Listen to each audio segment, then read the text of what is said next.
exercise 3 variation. Question number 5. In an electric circuit, current varies inversely as the resistance. When current is 44 ohm, the resistor is 30 ohm. How much current will flow if resistance becomes 22 ohms? Okay ji, inversely है इसमें variation resistant और current के बीच में inverse variation है. So let resistant is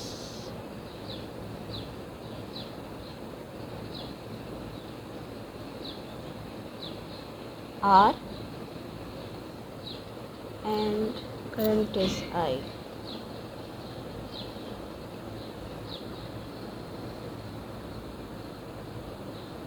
current को हम I ले लेते हैं और रेजिस्टेंस को R. So as current varies inversely, current है inversely vary on resistance. So I varies inversely on R.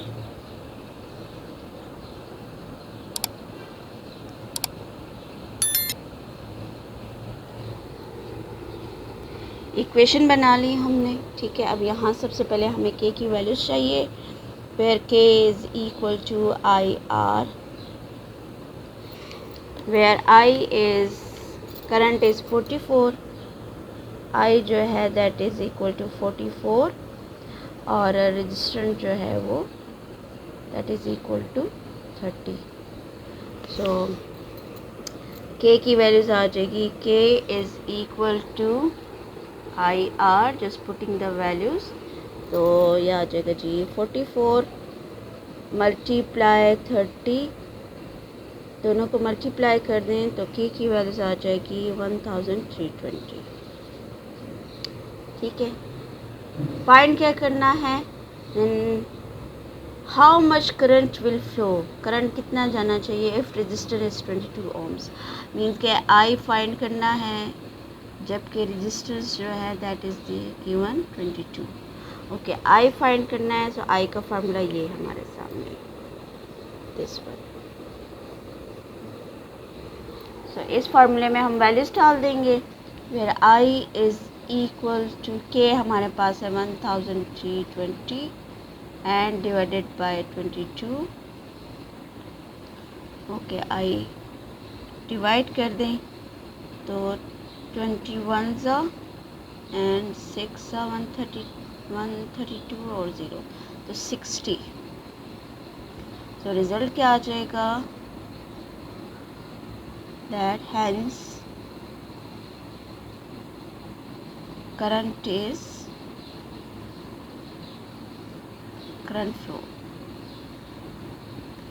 is 60 am. Unit ज़रूर लिखिएगा वरना मार्क्स कटने के चांसेस होते हैं. सो ये हमारा आंसर आ गया. Comes to next question. Question number 6. If A varies jointly as B and the square of C. A varies jointly means direct variation, ठीक है. B and square root of C. If A is 21 when C is 36, find A when B is 9 and C is 225. Okay, B जो है वो values दी हुई है हमें, where B is equal to 5. Okay जी, as A varies jointly as B and the square root of C. ठीक है, ये है variation, direct variation it is. So equation बना लें. So KB into under root C. So K की values पहले find करेंगे, where K is equal to B under root C को बोथ साइड डिवाइड कर दें तो ये A divided by B under root C आ जाएगा. ठीक है, क्योंकि K को फाइंड करना है, where A is 21, B is 5 and C is 36. So just putting the values. Okay, values डालते हैं, उसको सिंप्लीफाई करेंगे। Where k is equal to 21 divided by 5 under root 36। Okay, 36 का root 6, so k is equal to 21 by 5 multiply 6। Okay, अब 6 की table में जो 21 नहीं है और ना 5 की टेबल में 21 है, तो ये हम मल्टीप्लाई कर दें इसको।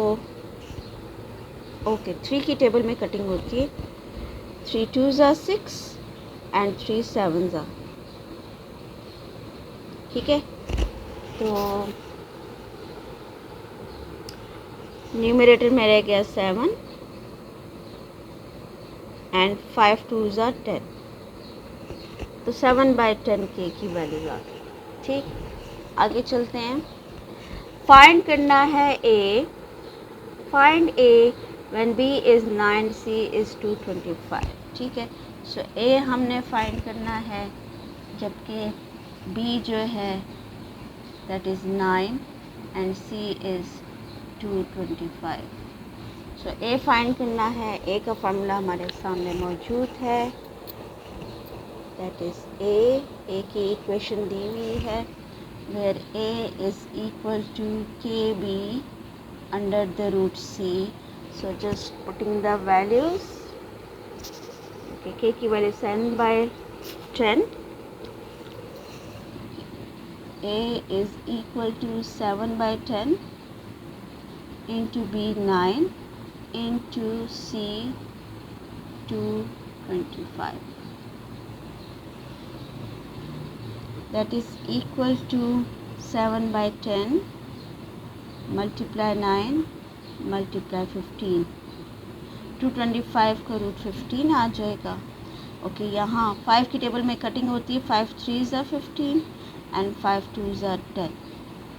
Okay, a is equal to numerator में रह गया 7 multiply 9 multiply 3 and divided by 2। So a is equal to, तीनों को मल्टीप्लाई कर दें, देन वी गेट 189/2।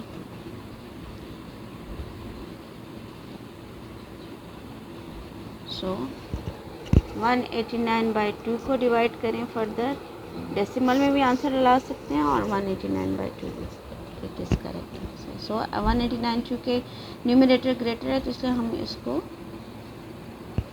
डिवाइड कर लेंगे, क्योंकि दैट इज़ 94.5, ठीक है, मैंने डिवाइड किया हुआ है 5।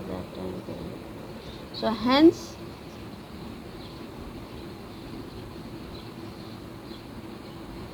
the value of a is 94.5।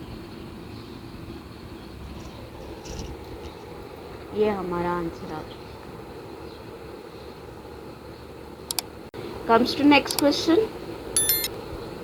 What number must be subtracted from each of 6, 8, 7 and 11 so that the remaining numbers are in proportion, ठीक है। कहते हैं क्या नंबर हम इसमें सब्ट्रैक्ट करें हर एक नंबर में ताकि ये प्रोपोर्शनैलिटी बन जाए, मीन्स कि प्रोपोर्शनैलिटी में आपने इसको लेकर इसको x की वैल्यू इसको फाइंड करना है। So let x be the number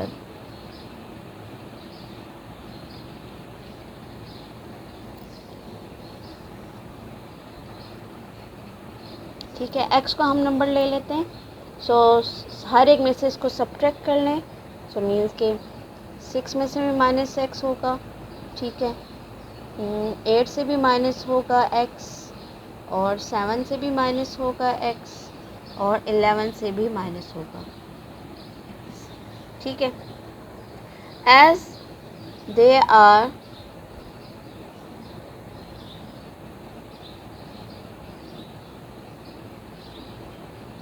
in proportional form,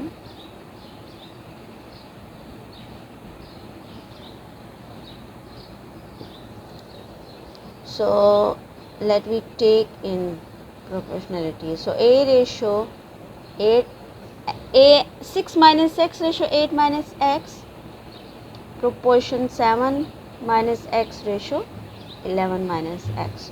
okay, product of mean और एक्सट्रीम से वैल्यूज, अच्छा प्रोपोर्शनैलिटी में चूँकि कंपैरिजन बिटवीन टू रेशियोज होता है, यहाँ प्रोपोर्शन के रिसेंबल की जगह आप इक्वेशन भी, इक्वलिटी भी डाल सकते हैं, ठीक है।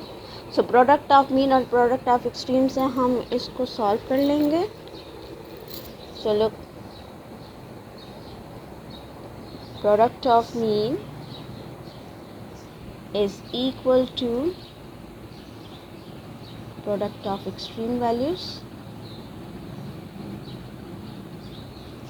Okay, product of mean values ये दो होती हैं, ठीक है, मीन वैल्यूज़, और एक्सट्रीम में जो है साइडों पे जो दो वैल्यूज़ हैं। सो मीन का प्रोडक्ट आ जाएगा 8 minus x into 7 minus x और 6 minus x into 11 minus x.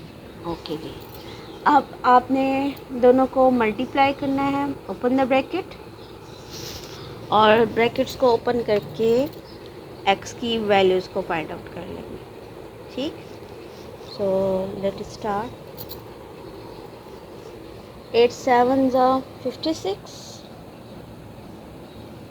Minus 8x, then minus x को इन दोनों के साथ मल्टीप्लाई करें तो minus 7x, minus into minus plus x square. यहाँ भी मल्टीप्लाई करते हैं 66 माइनस 6 को x के साथ मल्टीप्लाई करेंगे 6x, x को 11 के साथ तो 11x, and minus into minus plus x square. Okay जी, लाइक टर्म्स को सॉल्व कर लेंगे तो 56 minus 15x plus x square, that will be equal to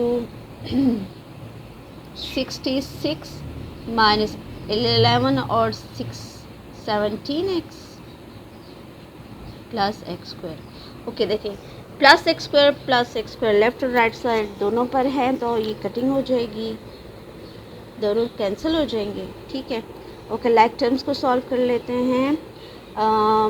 17 को 15 के पास ले आते हैं, like terms mean like variable, plus 17x that is equal to 66, constant को constant के पास ले जाएंगे, that is equal to 56 minus, क्योंकि प्लस से उधर जाके माइनस हो जाएगा, ये माइनस इधर आके प्लस हो जाएगा, 17 में से 15 माइनस कर दें तो then we get 2x that is equal to 66 में से 56 माइनस कर दें तो 10।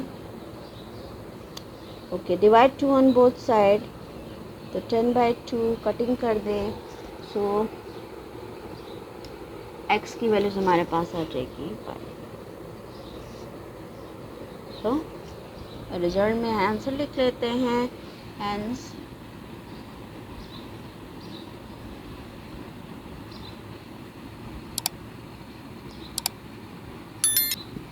required value is 5,